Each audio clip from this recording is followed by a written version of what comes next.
Tu n'as jamais sondé des yeux l'immensité de nos bois giboyeux, de nos fertiles plaines.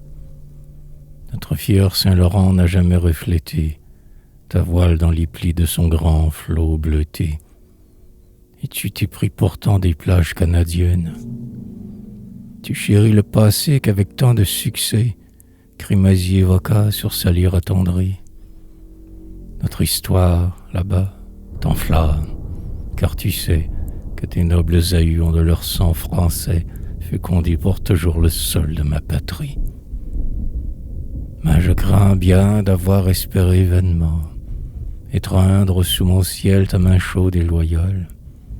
Aussi, pour te montrer, malgré l'éloignement, ce ciel tout à la fois rigoureux et clément, j'ai dessiné les mois de la terre natale.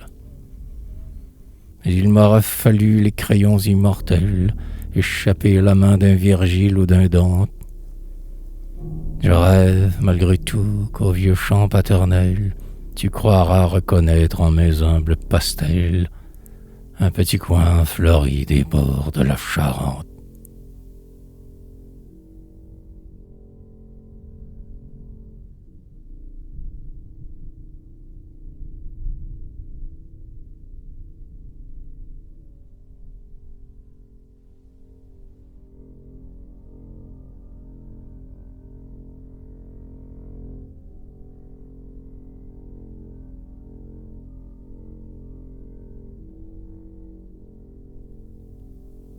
Janvier.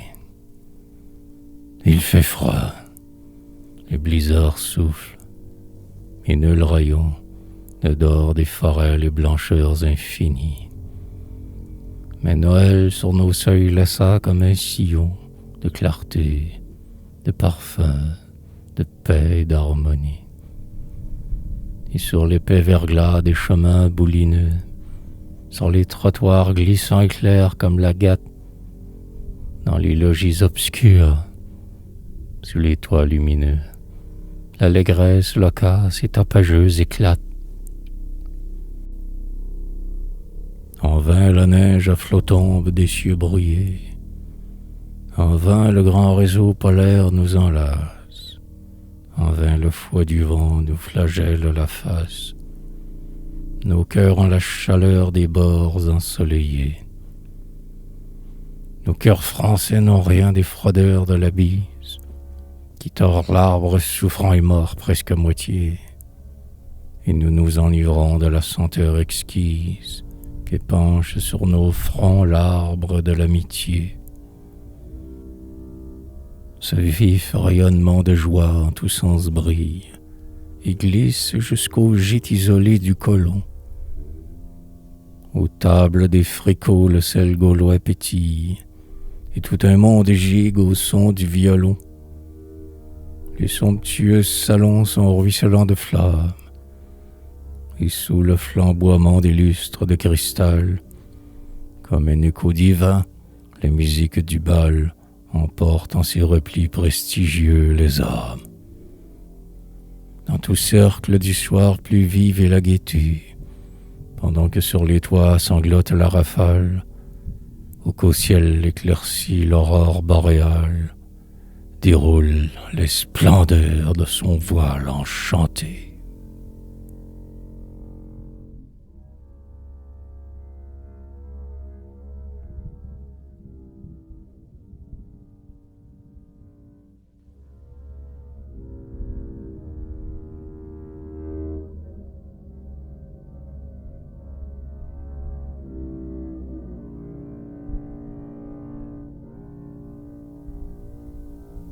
Février. Le soleil maintenant longe son parcours. L'aube plutôt sourit aux bois impénétrables. Mais l'air est toujours vif. Le temps rugit toujours parmi les rameaux nus et glacés des érables. L'avalanche sans fin croule du ciel blafard.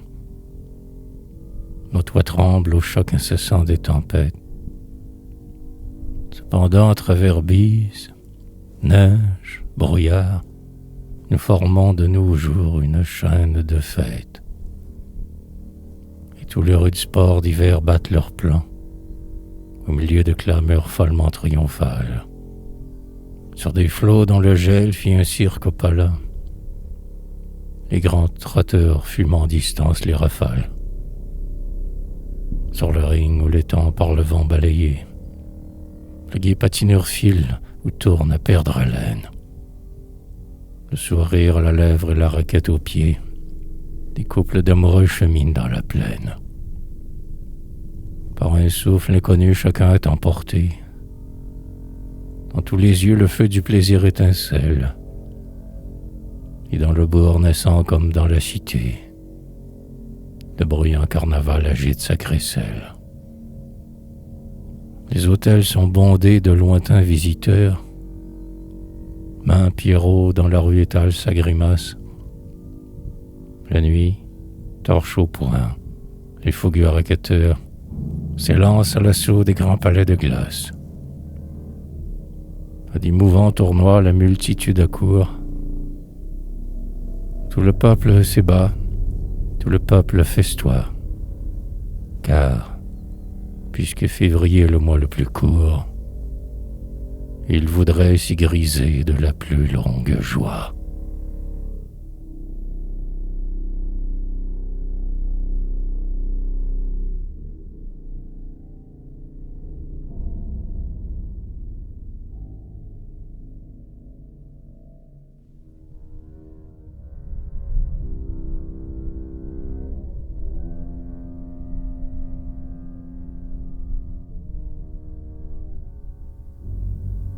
Mars. L'interminable hiver tente un dernier effort pour enfouir la terre et refroidir l'espace. Sous le souffle effréné de l'ouragan du Nord, de plus en plus la neige en tourbillon s'entasse.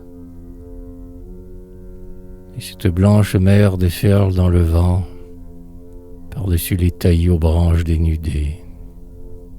Les chars dans les ravins comblés bloquent souvent, sous l'amoncellement continu des bordées. L'air glacial est lourd de morbide vapeur. Nous sortons peu. Le soir, près du feu, nous rassemble. Les vieux dolamants racontent là des peurs qui font frémir l'enfant, blêmir la gueule qui tremble. La cruelle saison sème au hasard les deuils. Pour les hôtes des bois, partout se cache un piège. Et le braconnier traque orignaux et chevreuils, aveuglés du grésil, empêtrés de la neige. Tout souffre, homme, bétail. Tout pleure, arbre, écho. Dans son grenier gémit le pauvre, maigre et pâle. Et l'on croit par moments entendre ses sanglots à travers les sons bruits de la bise qui râle. L'aurore ne luit plus sur les monts sourcilleux. Rien ne fait pressentir la fin des jours livides. Et si parfois un coin d'azur émerge aux cieux, l'hiver croule à flots plus drus sur les Laurentides.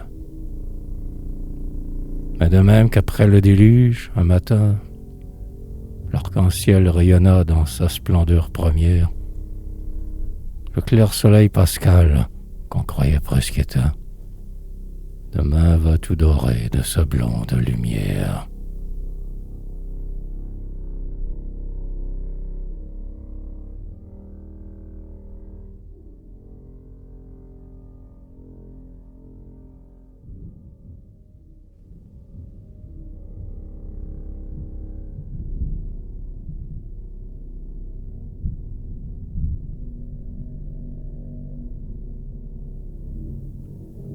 Avril. Au rayon rutilant d'avril, la neige fond. Chaque route s'effondre et tout sentier s'efface. Les vastes flots grondants du fleuve écumeux font voler en lourds éclats ses entraves de glace. Pas un nuage au ciel, pas un souffle dans l'air. Les baisers du soleil argentent les ramures. et des pins dont les vents tordaient la sémillère. Vers l'éther lumineux monte de gais murmures. Dans les bois, le dégel vernal clôt les chantiers. Le sol n'y tremble plus des chocs de l'abattage. Les voyageurs d'en haut, aussi joyeux qu'altiers, sac au dos, en chantant, reviennent au village. De retour avec eux, ivres de liberté, autour de nos logis s'ébattent les corneilles. Des aspects des bruits nouveaux de tous côtés émerveillent nos yeux, enivrent nos oreilles. Les frais ruisseaux d'argent, où le ciel transparaît, recoulent dans le creux des combes embaumés. En spirale d'azur, à travers la forêt, de mille feux ardents s'élèvent des fumées. Sous les éclats couvrant leur hutte en bois rond, comme perdus au sein du désert insondable, les vaillants sucriers, penchés sur leur chaudron, surveillent la cuisson du blond sucre d'érable. Déjà, sous l'outre-mer des grands cieux éclatants, la terre sent frémir en elle les pervenches. Déjà vaguement flotte une odeur de printemps, et les premiers bourgeons éclatent sur les branches.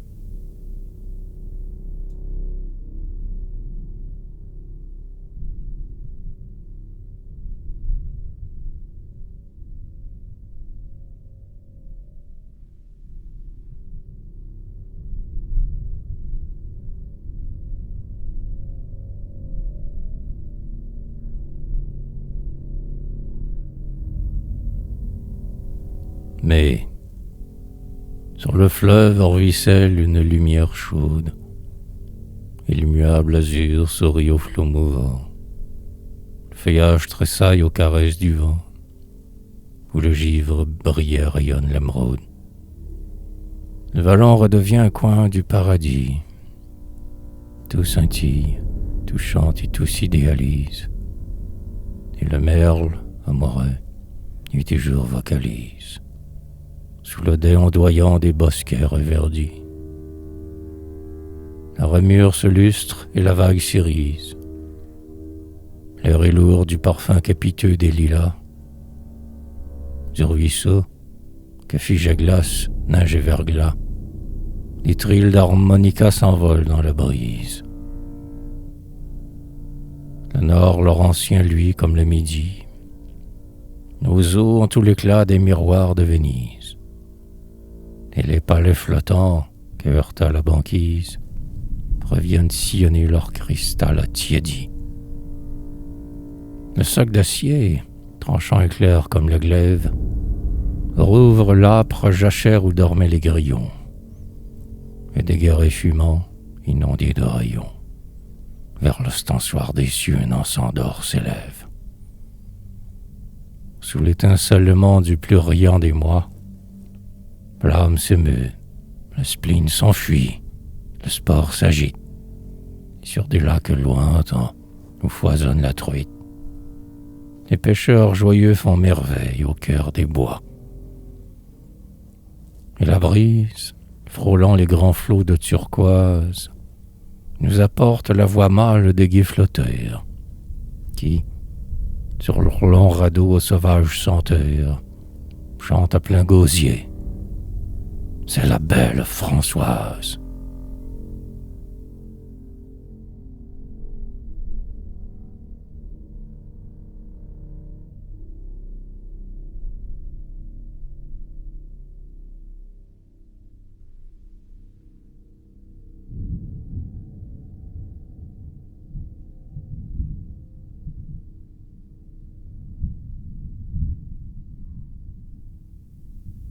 Très tard, le soleil sombre à l'horizon fumant, qui garde dans la nuit ses luisantes traînées.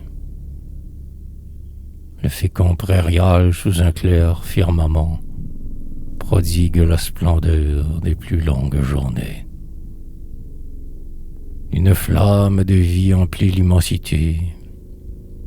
Le bleu de l'eau miroite. Adieu la nostalgie. Les l'immensité s'épanouit dans toute sa beauté, dans toute sa verdeur et toute sa magie. Des vagues de lumière inondent les halliers. Les oiseaux de leur chant enivrent les bocages. Et, gais et turbulents comme eux, les écoliers, les vacances en lui, s'évadent de leur cage. Sont les arbres, les fleurs, les ondes, les sillons, partout nous entendons vibrer l'âme des choses. Nous voyons par milliers que leurs papillons, anémones et lys, trèfles, muguet et rose. Et l'écureuil criard et le bouvreuil siffleur de nos vastes forêts font tressaillir les dômes. Les pruniers, les sureaux, les pommiers sont en fleurs, et nul mois canadien ne verse autant d'arômes. Les souffles caressant frangent nos grandes eaux. Un invisible encens flotte sur chaque grève. Et tels les pins, les foins, les mousses, les roseaux, nous sentons en nous plus de chaleur, plus de sève. Nous aimons mieux nos bois, nos champs. Nous aimons mieux nos pères, dont le culte à nos foyers persiste, et dans leur embaumé vibre l'écho joyeux des chants et des vivats de la Saint-Jean-Baptiste.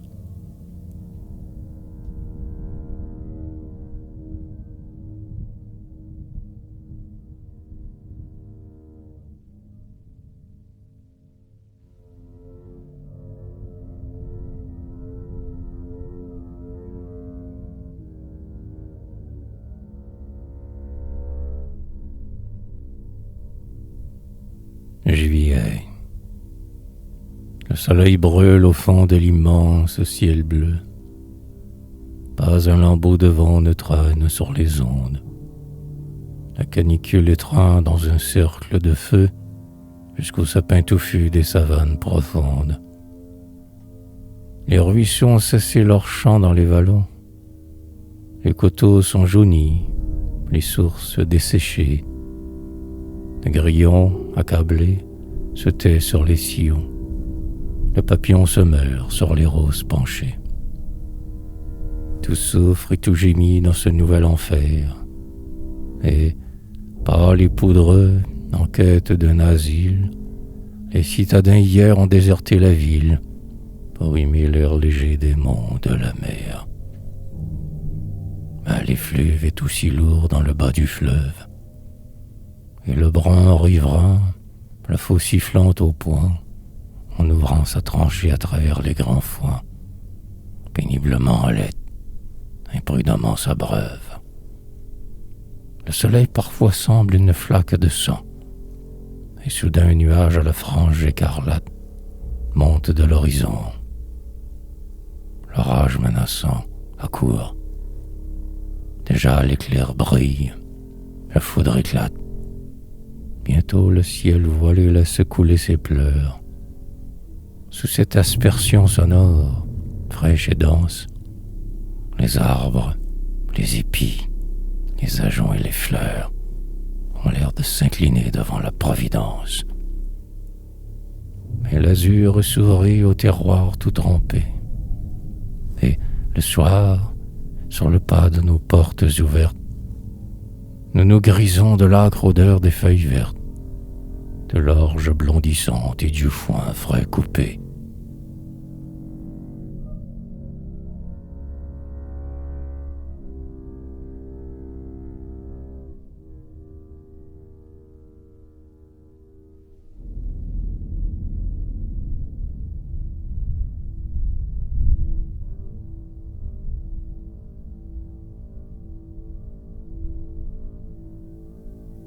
Août.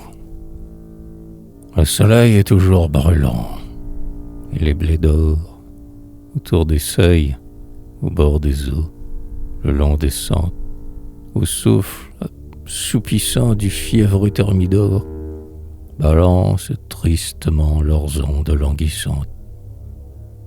Avec les blés, les fruits déjà mûrs charment l'œil.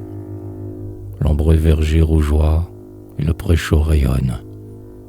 Notre terre féconde étale avec orgueil tous les dons de Cérès, tous les dons de Pomone. Le soleil est toujours brûlant, mais les campeurs s'ébattent dans les flots de l'aurore aux étoiles. Et le soir, dans les plis transparents de ses voiles, nous apporte parfois d'enivrantes fraîcheurs. La rosée à foison choix des blanches nuées sur les gazons roussis. Et, belle d'abandon, maintes femmes alanguies, accoudées au balcon, livrent au vent de la nuit ses tresses dénouées. Tous les amusements fuient de la cité. De Vaudreuil à Gaspé, le plaisir nous allèche. Nous prodigue les bains, les régates, la pêche, le gazouillis des eaux, l'air et la liberté.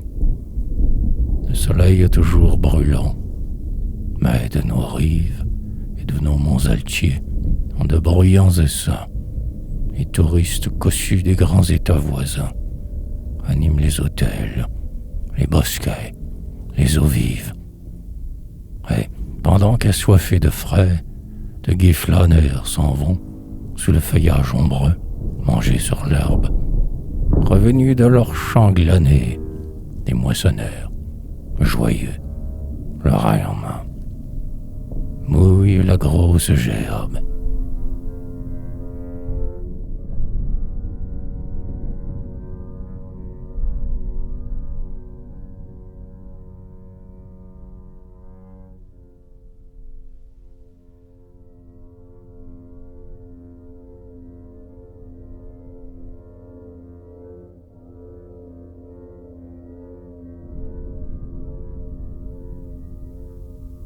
Septembre.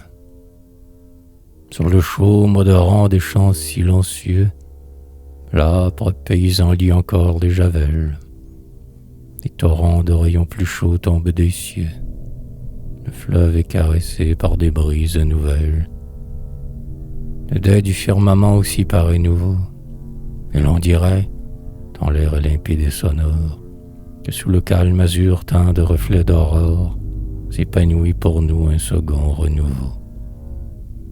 Les arbres cependant ont épuisé leur sève, mais, comme le feu jette un éclair en mourant, sous la flamme du jour qui se couche ou se lève, plus d'éclats brillent au front du grand chêne souffrant. Et le soleil fécond, en rougissant les grappes, revêt de pourpre et d'or l'érable sans verdure, l'arbre national a toute la splendeur du manteau solennel des Césars et des papes. Souvent des coups de feu réveillent les échos. Les némrades matineux viennent d'ouvrir la chasse. Et dans les fonds, les prés, sur les monts et les flots, poursuivent le canard, l'outarde, la bécasse. Écoutez maintenant chanter, au coin du bois, les treilleuses. Leur voix est si fraîche et si douce. Tout est joie et lumière. Et vers le soir, parfois, l'oiseau gazouille encore près du vieux nid de mousse. Pourtant, hier, l'averse a grossi les ruisseaux, dérobant tout le jour les plaines éthérées. Et, transis par l'air vif et moite des soirées, bientôt les citadins vont revenir des eaux.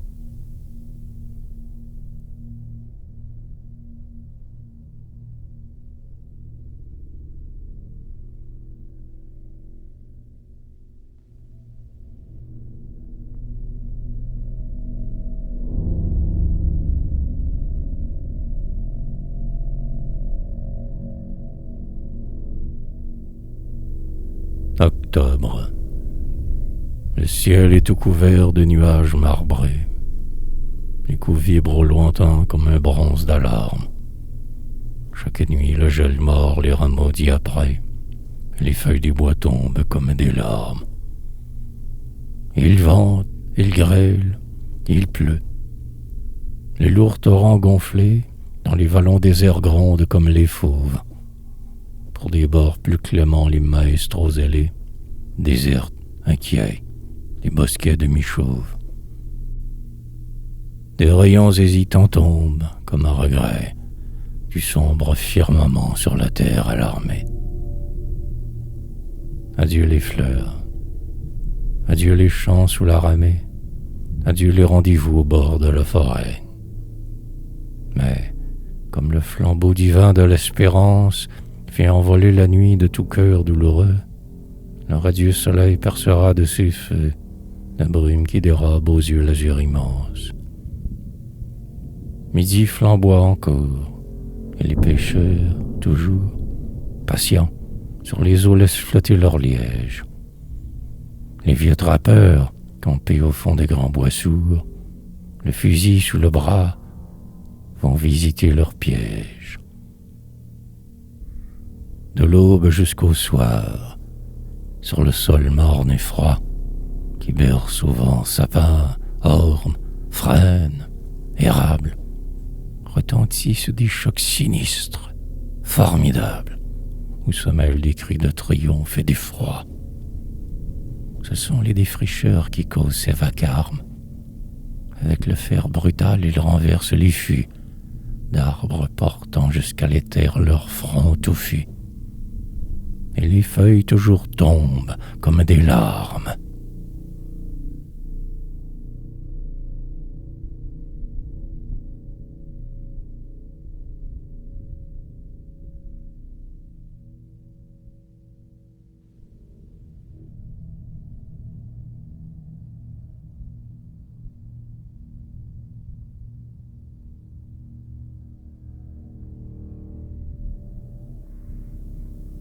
Novembre. L'érable nu frissonne, les deux jaunes débris, chaque sentier se couvre et chaque seuil s'encombre. La rafale à travers les branches a des cris, plaintifs comme le glas qui sanglote dans l'ombre. Les bruits assourdissants croissent sous les grands bois, agités et tordus comme une sombre houle. Les hommes de chantier sont partis pour 5 mois, et le grand pin rugueux sous la hache s'écroule. Un souffle sépulcral passe sur les vallons, les coteaux, les étangs, les forêts, les chaumes. Et quelquefois, la nuit, tout à coup nous tremblons, en croyant voir au loin errer de blancs fantômes. Sous le soleil mourant, tout est froid, sombre, amer. Tout fuit dans l'air qui pleure et sur l'onde qui fume. Et les derniers au bord, voyant poindre l'hiver, quittent nos ports glacés, plongent dans la brume. Nul chantre et l'île reste au bocage engourdi. Et, le soir, sur le ciel, qu'un rayon vague éclaire, on voit se profiler, tourner vers le midi, des canards migrateurs le vol triangulaire. Au foyer, chacun est morne, chacun est seul.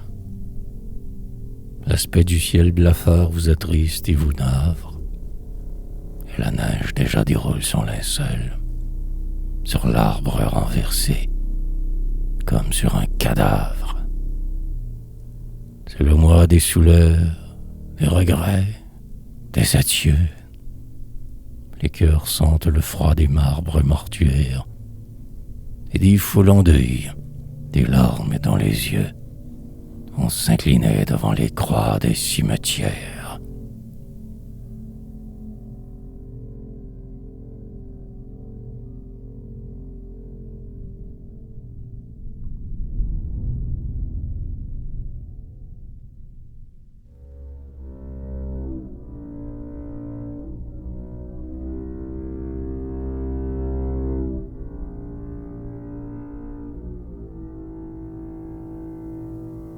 Décembre. Il neige incessamment. Il neige jour et nuit.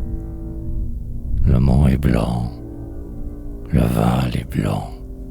La plaine est blanche. Tout s'efface, tout sombre et tout s'évanouit. Sous les flots de l'immense et muette avalanche. Il neige jour et nuit. nage incessamment. Le lourd linceul mouvant s'épaissit d'heure en heure. Parfois, le vent glacé pousse le bramement du grand cerf aux abois qui s'affaisse et qui pleure. Sur le suaire aux plis fugaces et luisants, qui dérobent le sein de la terre marâtre, dans leurs longs traîneaux bruts, les rudes paysans vont charroyant le bois qui doit flamber dans l'âtre. À la ville, parmi les cris et les sanglots, du nord-est secouant des parcs les froids branchages, des rayons de l'aurore aux ombres du soir clos, teintent les grelots d'or des pompeux équipages. Le grand flambeau du jour hâtivement s'éteint. Qu'importe, sous nos toits bonde la lumière, et la gaieté bruit et court comme un lutin du Logos fumeux à la villa princière. L'espoir fallacieux sourit à des milliers.